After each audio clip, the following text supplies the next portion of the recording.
Oavsett vilken situation du hamnar i och du ska vända så är det ju några saker som inspektören tittar på förstås. Kan man göra fel då på en vändning? Låt säga nu att du missar den här korsningen som du skulle ha vänt i. Är det underkänt då eller? Det kan låta ganska enkelt på ett sätt, men vänduppgiften är på så sätt väldigt komplex. För det innehåller egentligen alla delar som man kan bedöma.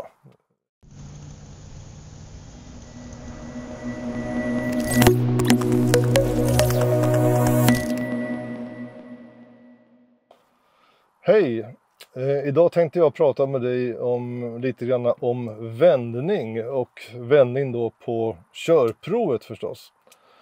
Och jag som pratar heter Rune Wåhlin och har arbetat som trafikinspektör på Trafikverket Förarprov. Under min tid som inspektör så bedömde jag cirka 5 500 körprov för behörighet B. Och det är utifrån den kunskapen och erfarenheten som jag sitter här och pratar med dig idag. Sedan 2016, om du är intresserad, så driver jag också en blogg som heter Uppkörningsbloggen. Så kika in på den, läs, det finns en del om vändning där. Det finns mycket annat också som har ihop med körprovet och de situationer som uppstår där som du kan ta del av. Ja, vändning, det är ju ett samlingsord, alltså samlingsbegrepp för alla olika situationer där du helt enkelt måste så att säga, köra åt andra hållet. Det är ju precis vad man ska definiera vändning, att köra åt andra hållet. Och vändning, det kan vara en så kallad saxvändning. Det är någonting som du gör på en smal plats. Det finns inte plats att köra runt helt och hållet. Det finns ingen plats att backa in på en annan gata. Så kolla med din trafiklärare på Trafiko eller på din handledare vad en saxvändning är och lär dig hur man gör en sån. Vändning kan ske i en gatukorsning på olika sätt. Backa runt ett hörn, en så kallad U-sväng. Det kan vara att du får en uppgift att vända ut och åka på en landsväg. Du vet att det finns inspektörer som ber aspiranterna vända då för man ska åka in till stan igen och kanske göra någonting annat eller åka tillbaka och avsluta körprovet. Det kan vara någon beordrad uppgift, alltså det är en specifik uppgift som du får på en specifik plats av inspektören. Eller så kan vändning uppstå spontant i trafiken i och med att det är någon typ av trafiksituation. Du kör fel eller någon annan situation som uppstår i trafiken som gör att man inte kan köra längre fram utan ni måste vända helt enkelt och komma tillbaka. Oavsett vilken typ av vänduppgift som du hamnar i eller vändsituation som du hamnar i på körprovet så är tanken så att säga, själva sättet att hantera den, det är samma för alla. Vändning är ett av de så kallade manövreringsprovet. Det enda manövreringsprov som är obligatoriskt på alla körprov, varken du har gjort körprov för första eller för 7:e gången, det är backning. Backning ska alltid förekomma på ett körprov, men vändning det är ett sånt här som ett alternativ som skulle kunna komplettera backningen. Oavsett vilken situation du hamnar i och du ska vända så är det ju några saker som inspektören tittar på förstås. Uppmärksamheten, ser du dig för? Kan du planera inför och under ditt vändningsmoment? Hur är det med samspelet? Vad gör andra trafikanter runt omkring dig? Hur gör det med uppsikten helt enkelt? Är det några regler du behöver tänka på? Om jag säger U-sväng, finns det någonting där som tickar igång här nu när det gäller regler? Kanske finns ett vägmärke som säger någonting om U-sväng är tillåtet, lämpligt eller inte på en plats. Så de här sakerna tittar förstås inspektören på. Är du osäker inför uppkörningen? Riskera då inte bli underkänd utan boka in en körlektion med Trafiko i Trafiko-appen för att se hur du ligger till. Bokar in en körlektion med Trafiko så kommer våra lärare hämta upp dig på den plats du har valt. Och i appen hittar du även all teori du behöver för att klara teoriprovet. Så ladda ner appen idag och kom igång direkt. Om jag tar några exempel då på vändning.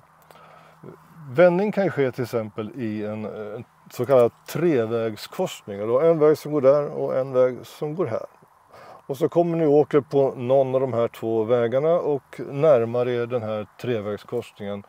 Och så säger så inspektören så här att okej, nu kommer vi fram till en korsning.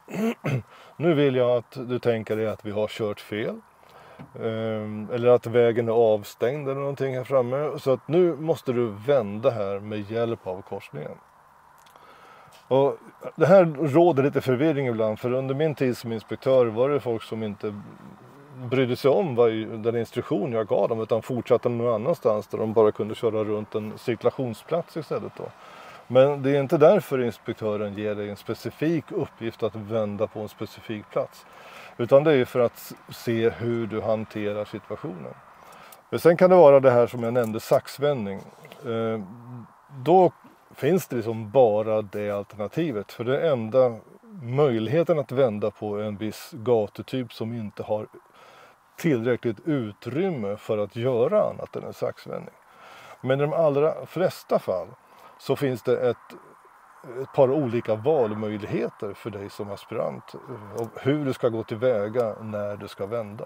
Det finns ju regler också då, exempelvis. Jag nämnde ett visst vägmärke i relation till U-sväng som då talar om du får göra på ett visst sätt eller inte.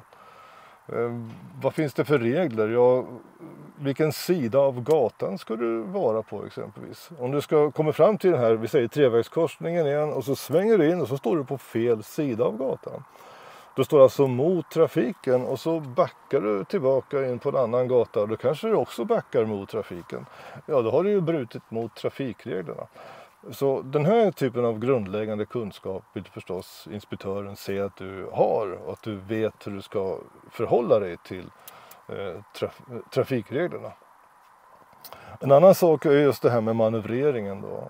Oftast när du ska vända så är det ju relativt lite utrymme på platsen. Och det betyder att du måste kunna få ner hastigheten på bilen. Du behöver kunna ha en tillräckligt låg hastighet för att kunna ha kontroll på den så att den inte drar iväg. Eller att du råkar köra upp på trottoarkanten okontrollerat eller riskerar att köra på någonting annat exempelvis då, som finns i trafikmiljön där. Så hastigheten och växelvalet i relation till hastigheten är också viktigt förstås. Sen kanske du måste krypköra runt som det heter om du nu tänker göra någon typ av U-sväng. Och då behöver du också kunna jobba med pedalerna, med dragläget, gas och koppling, broms, med ratten och sådana här saker. Och precis som alltid i alla situationer, oavsett vad du gör i trafiken, så är uppsikten under tiden du gör det här momentet väldigt viktigt. När du kommer fram mot korsningen så tittar du förstås och ser vad som händer bredvid bilen, vad som händer bakom bilen, vad som händer framför bilen, vad som händer inne på den här gatan som når fram till den här gatan ni befinner er på. Så alla de här delarna är en del av själva vänduppgiften. Det kan låta ganska enkelt på ett sätt, men vänduppgiften är på så sätt väldigt komplex. För det innehåller egentligen alla delar som man kan bedöma. Miljö förstås också, om jag tänker på ekonomin i körningen. Om inspektören bara ger dig en liten generell uppgift att du ska vända bilen lite längre fram. Han eller hon talar inte om var du ska vända. Då är det ju viktigt förstås att du inte kör hur långt som helst. Jag har varit med på körprov där folk som bara har tankat på och kört förbi plats efter plats efter plats efter plats som har lämpat sig för vändning. Och då blir det ju, dels blir det en planeringsfråga och så blir det också en miljöfråga. För att du gör ju av med en hel massa bränsle eller batterier eller vad du nu kör för bil, helt i onödan. Samtidigt då som i den här situationen inte ska känna en stress. För det är också en liten press det här och du får en uppgift du ska vända och då vill du vända så fort som möjligt. Och då är risken också där att du fattar ett alldeles för snabbt och ogenomtänkt beslut och vänder på en plats som kanske inte alls är lämplig. Platser som inte är lämpliga att vända på, det är ju precis före eller efter backkrön exempelvis. Eller i väldigt skymda korsningar eller i andra situationer där det råder väldigt begränsad sikt i relation med att det finns annan trafik. Så det är en bedömning som du som aspirant ska klara av att göra. Inspektören ska ge dig tydliga instruktioner kring vändningen så att du vet vad som förväntas av dig. Det kan vara så att inspektören i situation står stilla och då att informationen kring vändningen ges.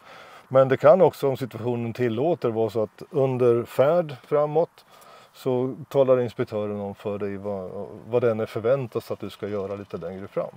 Så det här är lite beroende på, skulle jag vilja säga. Det är alltså trafiksituationen som avgör hur informationen förmedlas till dig.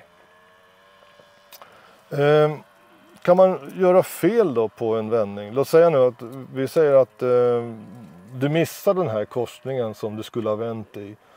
Är det underkänt då eller? Nej, det skulle jag säga att det inte behöver vara. Det finns chans säkert att göra det här på någon annan plats istället. Vi säger att du missar korsningen, åker bort till nästa korsning och gör en bra vändning där. Ja, fine, då skulle jag säga att det inte är alls någon större fara. Det är samma sak om du nu skulle vilja göra en U-sväng och du märker att här var inte utrymmet tillräckligt. Jag kom inte runt på första försöket. Då kan du lägga i backen, se dig för lite grann, lägga i backen, backa lite grann och sen köra vidare. Det sånt släpper inspektören också.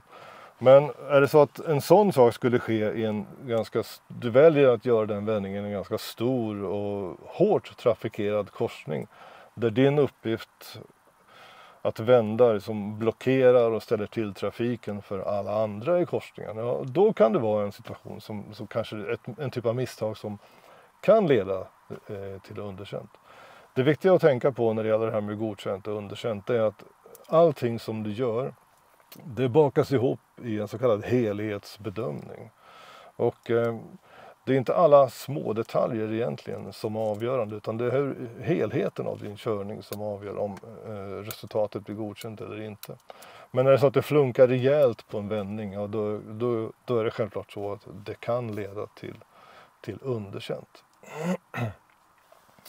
Ja, så vad har jag pratat om lite nu då? Jag har ju pratat om det här med olika typer av vändningar. Va? Vändningar i korsningar, U-sväng, saxvändning, beordrad vändning, spontan vändning och så. Jag har tittat på det här, pratat om det här med trafikregler, att du ska kunna förhålla dig till dem.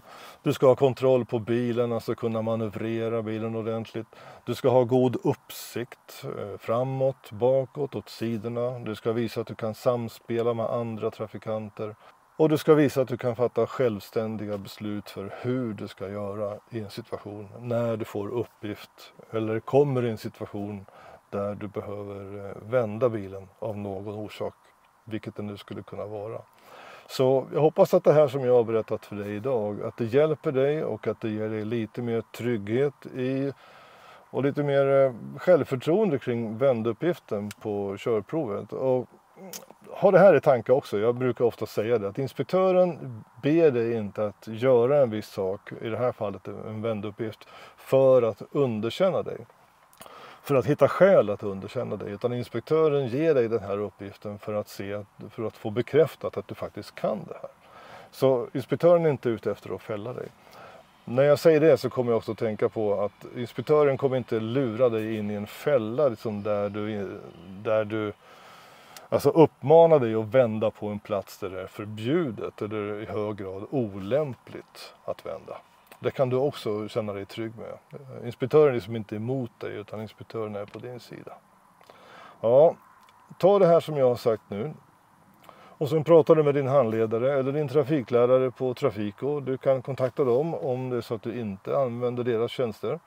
Och så ser du till att öva på det här med vändning i kombination med allt annat som förekommer på körprovet förstås. Och så bokar du din körning och sen när det kommer fram till körprovet så hoppas jag att det ska gå bra för dig. Så tack så mycket och lycka till nu!